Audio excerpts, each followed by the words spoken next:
तो आप ध्यान रखिए, कुछ एक इंपॉर्टेंट फैक्ट जो हमने अभी तक पढ़े हैं हिंदी साहित्य के इतिहास में, उस पे बात कर लेते हैं एक बारी। ठीक, तो एक तो ध्यान रखना कि मौलवी करीमुद्दीन का जो इतिहास है, इतिहास ग्रंथ है मौलवी करीमुद्दीन, ठीक है। गारसद तासी के बाद हमने इनको पढ़ा था, शिव सिंह सिंगर सरोज के बाद। तो ये 1848 में लिखते हैं कौन सा इतिहास, ये लिखते हैं एक तरीके से तजकिरा, तजकिरा ए शुअराई हिंदी, ठीक है। ये लिखा गया और इसकी भाषा क्या है, तो आप ध्यान रखेंगे इसकी भाषा क्या है, उर्दू भाषा है। कौन सी भाषा में लिखा गया है, उर्दू भाषा में। क्लियर हुआ। और इसको माना किया जाता है कि उर्दू का पहला इतिहास ग्रंथ, क्लियर हुआ, उर्दू का पहला साहित्य इतिहास ग्रंथ माना जाता है। इसके बारे में आप नोट करेंगे कि भाई उर्दू का पहला साहित्य इतिहास ग्रंथ माना जाता है इसको, अगर सवाल पूछे तो हमको ये पता होगा। ठीक, तो कुछ हाइलाइटेड पॉइंट्स हम इसमें लेके चलते हैं, क्योंकि पिछली क्लास जो हमने की थी वो हमारा फोकस किस पे था, नामकरण पे, कालों के विभाजन पे और उनके वर्ष और उनके नामकरण पे, समयावधि और नामकरण पे था। तो ये कुछ फैक्ट्स हमारे जो थे वो रह गए थे, तो इसको हम लोग इस बारी एक बारी समराइज करके बिल्कुल आगे बढ़ते जाएंगे, तो पीछे वापस लौटना नहीं रहेगा हमें। ठीक अगर इसमें आप देखोगे तो टोटल इसमें 1004 कवियों का वर्णन किया गया है। कितने कवियों का वर्णन है इसमें, 1004 कवियों का वर्णन किया गया है। ठीक है, 1004 कवियों का वर्णन किया गया है इसमें, उसको ठीक करिए। 1004 कवियों का वर्णन है। और हिंदी के कितने कवि हैं इसमें, देखो अगर पूछ दिया जाए आपसे तो आपको ध्यान रखना है 62 कवि जो हैं उसमें हिंदी के हैं। ठीक है, मात्र 62 कवि हैं जो हिंदी के हैं, बाकी सारे के सारे हिंदी और फारसी भाषा का जो मिक्सचर है यानी कि उर्दू भाषा, उसके कवि हैं। ठीक, तो 1004 कवियों का वर्णन है, 62 उसमें क्या है, हिंदी के कवि हैं शामिल। क्लियर हुआ। अब इसमें अगर पूछे मान लीजिए कि जो इतिहास रचनाएं लिखी गई हैं, जो इतिहास ग्रंथ है, उसकी पद्धति क्या है, किस तरीके से लिखा गया है वो, तो आप ध्यान रखिएगा किस रूप में लिखा गया है, ये वर्णाक्रम के हिसाब से, वर्णाक्रम के हिसाब से लिखा गया है। ठीक है, यानी वर्ण क्रम के हिसाब से, वर्ण क्रमानुसार ऐसे लिख लीजिए आप इसको, वर्ण क्रम लिख लीजिए तो याद रहेगा, ज्यादा आसान रहेगा समझना। वर्ण क्रमानुसार, जैसे अल्फाबेटिकल ऑर्डर होता है जिसको आप कहते हो। ठीक है, तो पद्धति इसमें रचनाओं की लिखने की क्या है, इसमें हम उनकी काल या उनकी समयावधि या उनके लेखन वर्ष से नहीं लिख रहे हैं। एक मतलब जो सिंक बनता है ना, सिंक्रोनाइजेशन जो होता है कि भाई सबसे पहली रचना कौन सी रही, उसके बाद उसके बाद उसके बाद, तो इस रूप में न लिख के इसको कैसे लिखा गया है, इसको लिखा गया है लेखकों के नामों के एक तरीके से पहले अक्षर के हिसाब से। ठीक, तो वर्ण क्रम के हिसाब से अल्फाबेटिकल ऑर्डर में इसमें जो है रचनाकारों को शामिल किया गया है। इसमें उनके लेखन वर्ष को ध्यान में रखते हुए क्रम निर्धारण नहीं हुआ है, ये भी आप ध्यान रखेंगे। ठीक है, और बाकी जो विशेषताएं हैं वो वही हैं जो गारसदा तासी वाली हैं, यानी कि विश्लेषण पर कोई विशेष बात नहीं है, कोई प्रवृत्ति आधारित सूचना नहीं है कि भाई किस वर्ष में किस काल में कौन से ग्रंथ में क्या प्रवृत्तियां दिखाई देती हैं। ठीक है, उस पर कोई विश्लेषण नहीं है। क्लियर हुआ। और बाकी जो चीजें आप देखोगे तो अगर इसी तरीके से मान लीजिए गारसद तासी पे पूछे तो भाषा तो हमें पता ही है कि फ्रेंच है, और पुस्तक उनका पता है कि इस्तेवार द ला लिटरेच्योर एंडुई हिंदुस्तानी, ये पुस्तक का नाम है गारसद तासी की। अच्छा, अगर उसमें पूछ दे कि गारसद तासी जो है फ्रेंच भाषा में लिखा हुआ है और कितने भाग हैं इसके, है ना, प्रथम संस्करण दूसरा संस्करण, इस तरीके से ये आई है।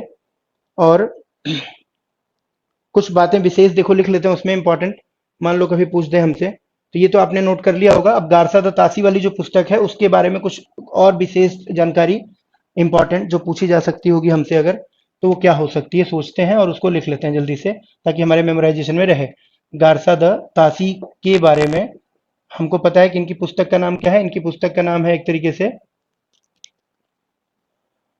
इनकी पुस्तक का नाम हो जाएगा आपका इस्तेवार दला लिटरेच्योर एंडवी हिंदुस्तानी, इस्तेवार दला लिटरेच्योर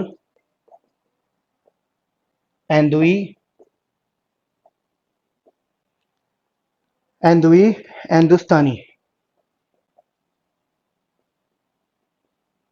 ठीक है, ये उनकी पुस्तक का नाम हो गया, इस्तेवार दिला लिटरेच्योर एंडवी हिंदुस्तानी। ठीक, हिंदी साहित्य का इतिहास सुषमा अलग अलग लोगों ने लिखा है। हिंदी साहित्य का इतिहास जैसे मैंने आपको बताया तो रामचंद्र शुक्ल का तो है ही है, 1929 में पुस्तक आई उनकी, है ना। उसके बाद डॉक्टर नगेंद्र का भी है। अगर डॉक्टर नगेंद्र के बारे में आप देखोगे तो डॉक्टर नगेंद्र ने भी हिंदी साहित्य का इतिहास नाम से ही लिखा है 1973 में, डॉक्टर नगेंद्र ने। और एक मैंने आपको अभी कराया था हिंदी साहित्य के इतिहास का जो है 1931 में रमाशंकर शुक्ल रसाल ने, है। तो हिंदी साहित्य का इतिहास नाम से तीन तीन इतिहास ग्रंथ कम से कम आपको मैंने बताया अभी। एक बताया रामचंद्र शुक्ल का, जो सबसे महत्वपूर्ण माना जाता है, शुक्ल जी का इतिहास लेखन, ठीक, वो 1929 में आई थी पुस्तक। और हिंदी साहित्य का इतिहास एक मैंने आपको बताया जो वो रमाशंकर शुक्ल रसाल का है, 1931 में आई। और एक पुस्तक उसकी जो है आधुनिक समय में लिखी गई, समकालीन समय में, वो आई 1973 में, डॉक्टर नगेंद्र की, हिंदी साहित्य का इतिहास नाम से। ये तीन पुस्तकें आपको मैंने अभी बताई हैं। इन तीनों का नाम एक ही है, मतलब हिंदी साहित्य का इतिहास ही नाम लिखा गया, अलग अलग नाम नहीं है, ठीक है। तो इसको वर्ष के हिसाब से हम दिमाग में रखेंगे। हिंदी साहित्य का इतिहास 1973 अगर आता है तो दैट इज नागेंद्र, और हिंदी साहित्य का इतिहास 1929 अगर आता है तो दैट इज रामचंद्र शुक्ल जी, और अगर 1931 आता है तो दैट विल बी रमाशंकर शुक्ल रसाल, ठीक। अब देखो, इस्तेवार द ला लिटरेच्योर एंदुई हिंदुस्तानी के बारे में पढ़ लीजिए। भाषा आपको सबको पता है, इसकी भाषा क्या है भाई, फ्रेंच है या फ्रांसीसी है। फ्रेंच को ही हम कहते हैं हिंदी में क्या, फ्रांसीसी। तो मैंने अब पिछला एक जब वीडियो बनाया था तो उसमें लिखा था फ्रांसीसी बोला था मैंने। तो एक कोई यूट्यूब पे कमेंट लिख रहा था कि सर इसकी भाषा फ्रेंच है। तो मैंने कहा मैडम फ्रांसीसी का मतलब जर्मन होता है क्या, ठीक है। तो अल्टीमेटली फ्रेंच और फ्रांसीसी एक ही बात है, ठीक है।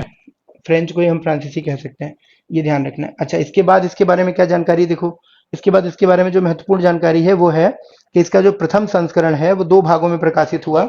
इसका जो फर्स्ट एडिशन प्रकाशित हुआ है, देखो प्रथम संस्करण इसका जो प्रकाशित हुआ ये दो भागों में प्रकाशित हुआ।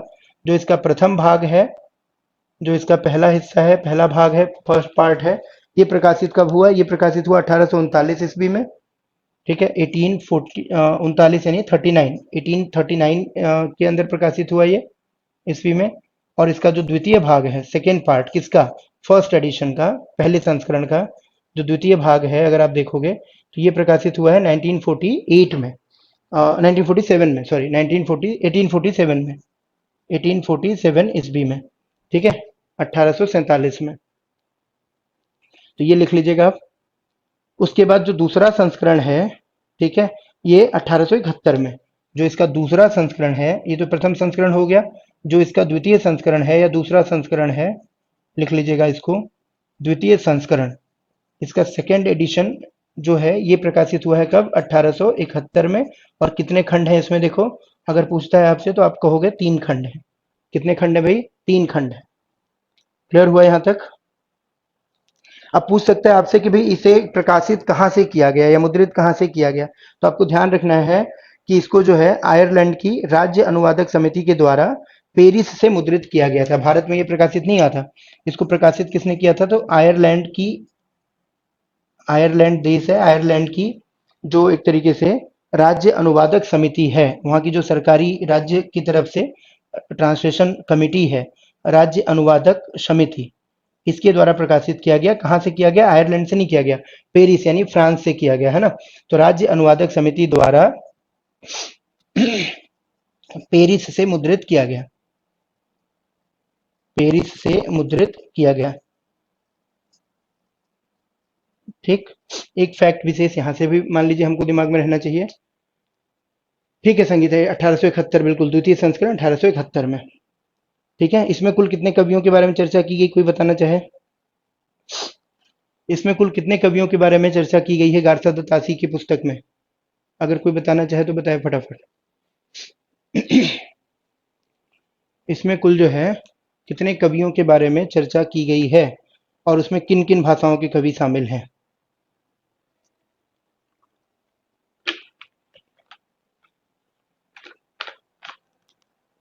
अगर आपसे पूछे कि भाई गारसा द तासी की जो पुस्तक है इसमें कुल कितने कवियों के बारे में चर्चा है तो क्या कहोगे। इसको हम यहीं पे कंटिन्यू कर लेते हैं, देखो ठीक है।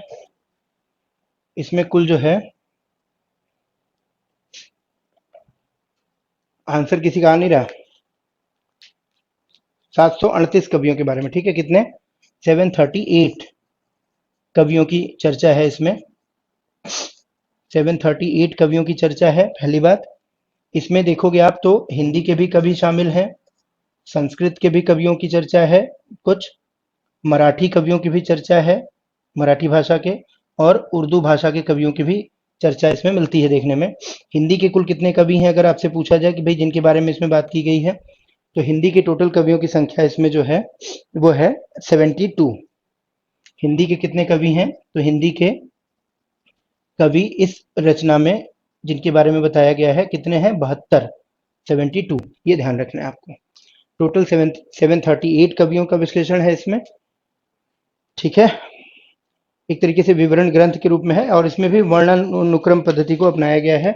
वर्णानुक्रम के हिसाब से ही बात इसमें भी की गई है। तो आप इसमें भी ध्यान रखोगे कि वर्ण अनुक्रम यानी कि वर्णानुक्रम आप एक साथ लिख सकते हो संधि करके, तो वर्णानुक्रम पद्धति को इसमें भी अपनाया गया है, ठीक है। वर्णानुक्रम पद्धति का मतलब हो गया वही अल्फाबेटिकल ऑर्डर में। डन, सबको समझ आ गया ये दो किताबों के बारे में? अगर आगे हो तो बताओ, फिर नेक्स्ट पे चलते हैं। रामचंद्र शुक्ल के बारे में पढ़ते हैं, विशेष बातें क्या है, या उसके पहले मिश्र बंधु विनोद और शिव सिंह सेंगर के बारे में भी देख लेते हैं, इंपॉर्टेंट चीजें। ग्रियर्सन के बारे में देख लेते हैं, क्योंकि ये डिटेल में चीजें अब हम लोग करना शुरू कर चुके हैं। बेसिक्स तो हमने कर लिया था, नामकरण और काल विभाजन। अब इनकी पुस्तकों के बारे में जो विशेष तथ्य हैं जो हमसे पूछे जा सकते हैं वो हम लोग पढ़ रहे हैं, ठीक है। समझ आ रही क्लास? आप लोग को बोरिंग तो नहीं लग रही बहुत फैक्चुअल होने की वजह से, या ठीक चल रहा है? मतलब डिटेल में चीजें करनी है या नहीं करनी है ये बताते चलो भाई। अगर आपको लगता है कि नहीं ये सब करने की जरूरत नहीं है, आप अपने से पढ़ लोगे, नोट्स अगर आपको दे दिया जाए तो हम वो भी कर सकते हैं, लेकिन मेरा मानना ये है कि नोट्स पे रखा रह जाएगा। तो कोशिश ये करते हैं कि ज़्यादा से ज़्यादा चीज़ें क्लास में करते हुए आगे बढ़ते हैं। जहाँ जरूरत पड़ेगी नोट्स की वो मैं आपको प्रोवाइड करते चलूंगा, नोट्स भी आपको आज मिल जाएंगे, तो उसको आप पढ़ के रखोगे तो क्या होगा, उसको हम आसानी से डिस्कस करके आगे बढ़ जाएंगे। जो थ्योरेटिकल पार्ट होगा ज़्यादा, ठीक है ना। तो आप लोग का फीडबैक भी जरूरी है ना कि भाई आप लोग को समझ आ रहा है कि नहीं आ रहा। एक तरफा तो चल नहीं सकता काम मेरी मर्जी से, ठीक है। ऐसे ही करना है, ठीक है। संगीता कह रही भाई ऐसे ही करना है, ठीक है। बाकी लोग भी बता सकते हैं अपना अपना फीडबैक, ठीक है। जब मैं टीचिंग एप्टीट्यूड पढ़ाऊंगा तो मेरा अलग ही रूप रहता है, आप देखते ही हो। यहाँ पे चूंकि चक्कर क्या है कि अब मैं खुद ही स्टॉप हो जाऊंगा, क्योंकि फैक्ट इतने सारे हैं कि जब बीच बीच में आएंगे उनको लांघा जा नहीं सकता, छोड़ा जा नहीं सकता। तो कहीं ना कहीं बातचीत का तरीका, गति सब बदलेगी, है ना, मेरी भी। और वही प्रवृत्ति मेरी आप देखोगे टीचिंग एप्टीट्यूड के लेक्चर्स में, तो बहुत ही हाईली एनर्जेटिक रहती है ना, खूब बातचीत होती है उसमें। चलिए, समझ आ रहा है, मीना भी कह रही है कि भाई ऐसे ही आ रहा है ना। ठीक है, तो ये ऐसे करेंगे हम लोग, याद करते हुए चलेंगे चीजों को, है ना। ये दो चीजें हमारी कवर हो गई। अब तीसरे पे चलते हैं, देखो तीसरी रचना पे चलते हैं, जो महत्वपूर्ण रचनाएं हैं वहां से आगे बढ़ते हुए आगे बढ़ेंगे। और बाद में हम लोग क्या करेंगे, काल विभाजन, जहां बिल्लों का काल विभाजन तो हम लोग पढ़ चुके हैं, तो उस पर बात नहीं कर रहे हैं। और जो नए आएंगे, जैसे नागेंद्र आएंगे, रामविलास शर्मा आएंगे, इन लोग आएंगे, तो इन लोग का काल विभाजन भी हम लोग साथ में करते चलेंगे। अब इन लोग, ये जो रचनाकार हम पढ़ रहे हैं इन लोगों के हिसाब से तो हम काल विभाजन वगैरह जो भी था पढ़ ही चुके हैं, तो यहाँ पे हम उसकी चर्चा नहीं कर रहे हैं, ठीक है। अब देखिए नेक्स्ट आप करिए इसमें शिव सिंह सरोज, जो पुस्तक है शिव सिंह सेंगर के द्वारा लिखी हुई है, तो उसके बारे में पढ़ लेते हैं। आप नाम लिखिए लेखक का, शिव सिंह सेंगर, शिव सिंह सेंगर, ठीक। इन्होंने पुस्तक कौन सी लिखी, तो पुस्तक लिखी इन्होंने शिव सिंह सरोज, ये हमने पहले ही पढ़ रखा है। पुस्तक लिखी इन्होंने कौन सी, शिव सिंह सरोज पुस्तक लिखी, ठीक है। अजीत गुप्ता भी अजीता कह रही है ऐसे ही ठीक है। सुमन कह रही है जी सर बहुत अच्छा है, ऐसे ही करवाते रहो। बसंती जी क्या कह रही हैं, अच्छा पहली क्लास है आपकी, समझ आ रहा है बेटा आपको। पीछे वाली क्लासेस भी आज आप देख लेना, है ना। कल भी क्लास रहेगी हमारी, तो पीछे वाली क्लास देख लोगे आज, तो आगे का भी आपको अच्छे से समझ में आएगा, है ना। एक सीरीज बनती जाएगी दिमाग में, तो बेसिकली सब चीजें अपने आप आसान हो जाएंगी, याद करना बहुत ज्यादा रटना नहीं पड़ेगा, कहने का मतलब। ठीक, अब देखो शिव सिंह सेंगर पढ़ते हैं हम लोग, गारसा दासी पढ़ चुके हैं हम लोग, एक तरीके से मौलवी करीमुद्दीन पढ़ चुके। अब शिव सिंह सरोज के बारे में क्या महत्वपूर्ण बातें हैं, इसको देख लेते हैं। तो शिव सिंह सरोज लिखा किसने, शिव सिंह सेंगर ने लिखा, ठीक। और शिव सिंह सेंगर ने इसको, अगर आप देखोगे तो कब लिखा, 1883 में, ये हमने चर्चा की हुई है ना। कब लिखा गया ये, 1883 ईस्वी में लिखा गया, ठीक है। शिव सिंह सेंगर जो है ये कहाँ के रहने वाले थे, अगर कोई बताना चाहे, कौन से प्रदेश के और कहाँ के, तो आप देखोगे उन्नाव जिले में, उत्तर प्रदेश, है ना। उन्नाव जिला कहाँ पड़ता है, उत्तर प्रदेश में। तो उन्नाव जिले के, उत्तर प्रदेश के रहने वाले थे ये, सॉरी। ठीक है, और ये हिंदी भाषा में लिखा गया है ना, हिंदी भाषा में लिखा गया ये। अच्छा, शिव सिंह सेंगर के बारे में अगर मान लीजिए पूछे कभी, तो ये भी पूछ सकता है कि ये सर्कल इंस्पेक्टर के रोल में थे। इनका अगर पूछे कि भाई क्या इनका कामकाज था, तो इनके बारे में हम ध्यान रख सकते हैं चाहे तो। शिव सिंह सेंगर जो थे वो पुलिस विभाग में सर्किल ऑफिसर के रूप में काम करते थे, सर्किल इंस्पेक्टर के रूप में काम करते थे। ठीक है, तो ये कार्यरत थे किसमें? पुलिस विभाग में। किस रूप में कार्यरत थे? सर्कल इंस्पेक्टर, सर्किल इंस्पेक्टर के रूप में कार्यरत थे। ठीक है, सर्किल इंस्पेक्टर के रूप में काम कर रहे थे ये, इनका जो प्रोफेशन था। नोट करते चलिएगा आप लोग। ठीक है, अब ये जो शिव सिंह सरोज लिखी गई रचना, इसकी भाषा क्या है अगर हम देखें, तो इसकी भाषा हिंदी है। जैसे करीमुद्दीन का जो हमने पढ़ा तज़किराए, ठीक है, तज़किराए हिंदुस्तानी, तो वो हमने तज़किराए सूराई हिंदी, तो वो हमने किस में पढ़ा? उर्दू में लिखी गई थी वो। और जो हम पढ़ रहे हैं ये गासद तासी की, वो लिखी गई थी फ्रेंच में। ये हिंदी में लिखी गई रचना थी पूरी तरह से, है ना, शिव सिंह सरोज। और इसमें अगर हम देखेंगे तो कहा जाता है इसको कि हिंदी में लिखा गया हिंदी साहित्य का प्रथम इतिहास। तो इसलिए आपको ध्यान रखना है कि हिंदी में लिखा हुआ, हिंदी में लिखा हुआ हिंदी साहित्य का, हिंदी में लिखा हुआ हिंदी साहित्य का, हिंदी साहित्य इतिहास का, हिंदी में लिखा हुआ हिंदी साहित्य इतिहास का क्या माना जाता है इसको? प्रथम ग्रंथ माना जाता है, प्रथम ग्रंथ माना जाता है इसको। ये ध्यान रखेंगे आप लोग। अगर आपसे सवाल पूछे कि भाई हिंदी में लिखी हुई हिंदी साहित्य के इतिहास की पहली रचना कौन सी है, संगीता भाषा हिंदी है बेटा इसकी, है ना, तो भाषा की हो जाएगी हिंदी। और अगर ये सवाल बने कि हिंदी में लिखा हुआ हिंदी साहित्य इतिहास का पहला ग्रंथ कौन सा है, तो हम शिव सिंह सरोज को लिख सकते हैं। क्लियर हुआ सबको? नेक्स्ट पॉइंट देखो इसमें, इसका अगर मान लीजिए समय पूछता है, तो हमने बात की कि 1883 ईस्वी में, ठीक है, जो किताब लिखी गई वो तृतीय संस्करण का समय है। ठीक है, और इसके बाद इसको परिवर्तित नहीं किया। प्रथम संस्करण इसका जो आया था वो 1878 में आया था। तो ध्यान रखना है कि ये जो 1883 हमने लिखा, ये किसके लिए लिखा? हमने तृतीय संस्करण के बारे में लिखा। ये इसका तृतीय संस्करण है, ठीक, थर्ड एडिशन। जो इसका पहला एडिशन आया था वो कब आया था?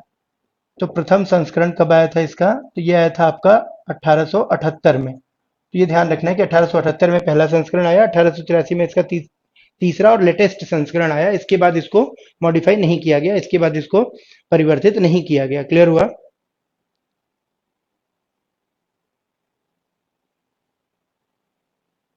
साइंस थोड़ा समझ में नहीं आता है। साइंस बेटा मुझे भी नहीं आता है समझ में, तो कोई बात नहीं, उसको दो तीन बार क्लास देखो, आपके पास क्लास की अवेलेबिलिटी तो है ही है। दो तीन बार क्लास देखो जीके के अंदर साइंस की। अब डिटेल में हम आप लोगों को पढ़वा रहे हैं चीजें, ठीक है, इसलिए थोड़ा सा ज्यादा डिटेल में भी जा रहे हैं। बट ये है कि हाँ, डिटेल में पढ़ोगे तो आपके लिए एक एक नंबर इंपॉर्टेंट है, आप जानते ही हो सिलेक्शन के लिए। उसको दो तीन बार देखो, जहां समझना है फिर उसको नोट करो और टीचर से पूछो आप, और अलग तरीके से समझाएंगे वो आपको, है ना। तो कोई दिक्कत वाली बात नहीं है। कुछ विषय होते हैं जो हमारे मन के नहीं होते हैं, लेकिन उनको हमें करना तो है अपने जीके के पॉइंट ऑफ व्यू से। ठीक, भले एक दो क्वेश्चन ही आएंगे, लेकिन आएंगे तो सही। तो जितना पढ़ सकते हो उतना अपना समझो उसको। जहाँ बहुत ज्यादा भारी हो रहा है वहां पे उसको आप थोड़ा सा फोकस करो दूसरे एरियाज में जहाँ पे आपका अच्छा कमांड है ना। क्योंकि 15 नंबर का टीजीटी में और 20 नंबर का पीजीटी में आना है आपका जीके जो आना है।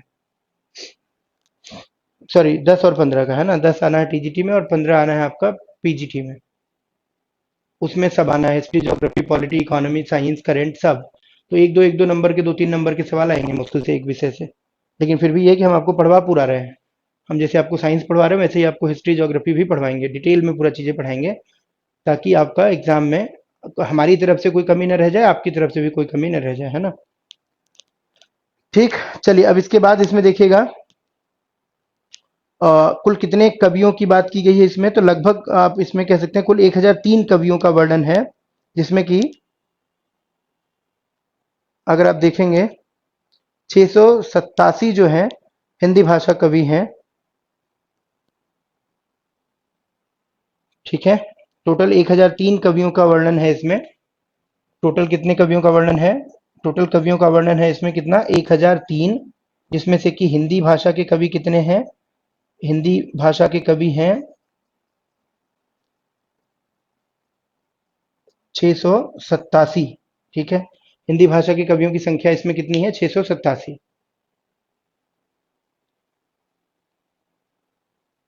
कहाँ लिख दिया मैंने हिंदी उसमें? करीमुद्दीन में तो उर्दू ही लिखा था हमने, हिंदी कहाँ लिखा था? हिंदी तो लिखा ही नहीं। करीमुद्दीन की जो पुस्तक थी वो उर्दू में थी ना। हिंदी के कवि लिखे होंगे कि उसमें हिंदी के कवियों की संख्या कितनी थी, है ना। तो मौलवी करीमुद्दीन में हिंदी के कवियों की संख्या थी 62, ये लिखा होगा हमने। और गारसाद तासी में हिंदी के कवियों की संख्या कितनी थी? इनकी जो रचना थी उसमें, उसमें थी 72। तो 62 कवि शामिल थे हिंदी भाषा के किसमें? करीमुद्दीन की पुस्तक में, जिसमें 1004 में से 62 हिंदी के कवि थे खाली। गारसाद तासी में हमने पढ़ा था कि टोटल जो कवि थे, अगर आप देखोगे तो गारसाद तासी की जो रचना है उसमें टोटल कवियों की संख्या थी, हमने अभी जो चर्चा की, कितनी? टोटल 738 कवि थे, जिसमें से हिंदी के कितने थे? 72। तो वो लिखा गया होगा, है ना। आई बात समझ में? उसमें वो लिखा गया होगा। ठीक है, 687 इसमें जो है कवि आ जाएंगे। ये भी वर्ण क्रम पद्धति के हिसाब से लिखा गया था। ठीक है, देखो वर्ण क्रम पद्धति पे लिखी गई गारसा तासी की विशेषताएं इसमें थी। एक चीज और इसमें इंपॉर्टेंट है, देखो ध्यान से, कि ये जो शिव सिंह सेंगर है ना, इसका आधार कौन सा ग्रंथ था? तो इसका आप लिख सकते हो आधार ग्रंथ जो था, वो मैंने आपको अभी करवाया ना, कालिदास हजारा, कालिदास त्रिवेदी के द्वारा जो लिखी गई थी। तो कालिदास हजारा जो है वो इसका आधार ग्रंथ था, मतलब कालिदास हजारा को ही आधार बनाकर उसी के बेस पर इसकी रचना की गई थी। और कालिदास हजारा आप जानते हो कि टोटल 292 कवियों की 1000 रचनाओं को इसमें शामिल किया गया था। कालिदास हजारा में कितनी रचनाएं थी? देखो तो 292 कवियों की 1000 रचनाएं शामिल थी। कवियों की 1000 रचनाएं शामिल थी कालिदास हजारा में। ठीक, तो कालिदास हजारा को इसका बेस बनाया गया, पहली बात। अब आपको ध्यान रखना है कि कालिदास हजारा में कितनी कितनी रचनाएं थी और कितने कवि थे? तो 292 कवियों की 1000 रचनाओं को आधार बनाकर कालिदास हजारा में वर्णन किया गया था। और उसी को आधार ग्रंथ के रूप में इस्तेमाल किया शिव सिंह सेंगर ने शिव सिंह सरोज की रचना करने के लिए। तो आपसे अगर पूछे कि शिव सिंह सरोज की रचना जो है शिव सिंह सेंगर ने निम्नलिखित में से किस ग्रंथ को आधार ग्रंथ के रूप में मानकर की, तो आंसर क्या बनेगा आपका? यहाँ पे आपका आंसर बनेगा, यहाँ पे आपका आंसर बनेगा सीधे सीधे क्या? कालिदास हजारा। ठीक, ये भी ध्यान रखिएगा। अब देखो हिंदी साहित्य के पहले कवि का जो विवरण प्रस्तुत करने की बात है, वो परंपरा की शुरुआत किसने की? ये भी सवाल यहां से बनता है एक, कि हिंदी साहित्य के पहले कवि की जो चर्चा है, पहले कवि का जो विवाद है कि हिंदी साहित्य का पहला कवि कौन होगा, ये चर्चा करने की शुरुआत पहली बार किसने की? तो ये सवाल जब बनेगा आपसे तो यहाँ यहीं से बनना शुरू होगा ये, है ना। क्योंकि पहली बार हिंदी साहित्य के पहले कवि की चर्चा शिव सिंह सेंगर ने करनी प्रारंभ की। तो आप एक पॉइंट और लिखिए इसमें, लास्ट पॉइंट क्या लिखिए? कि हिंदी साहित्य के पहले कवि, हिंदी साहित्य के पहले कवि का विवरण देने की शुरुआत इसी से होती है ना। हिंदी साहित्य के पहले कवि का विवरण देने की शुरुआत कहां से होती है? शिव सिंह सेंगर के द्वारा लिखी गई शिव सिंह सरोज से, है ना। तो ध्यान रखिएगा कि हिंदी साहित्य के पहले कवि के विवरण, पहले कवि का विवरण देने की शुरुआत होती है। और शिव सिंह सेंगर ने किसको पहला कवि माना है हिंदी साहित्य का? कोई बताना चाहे? शिव सिंह सेंगर ने हिंदी साहित्य का पहला कवि किसको माना है? शिव सिंह सेंगर ने हिंदी साहित्य का पहला कवि माना है, हिंदी साहित्य का पहला कवि कौन है अकॉर्डिंग टू शिव सिंह सेंगर? अगर आपसे पूछे प्रश्न तो क्या आंसर करोगे, बताओ फटाफट से। देखो इसको हम क्या आंसर करेंगे? या तो पुष्य, इसका नाम देखो रखा जाता है कवि का पुष्य या पुंड, है ना। पुष्य कहते हैं या इसी को क्या कहते हैं? पुंड कहते हैं। ठीक है, पुष्य या पुंड।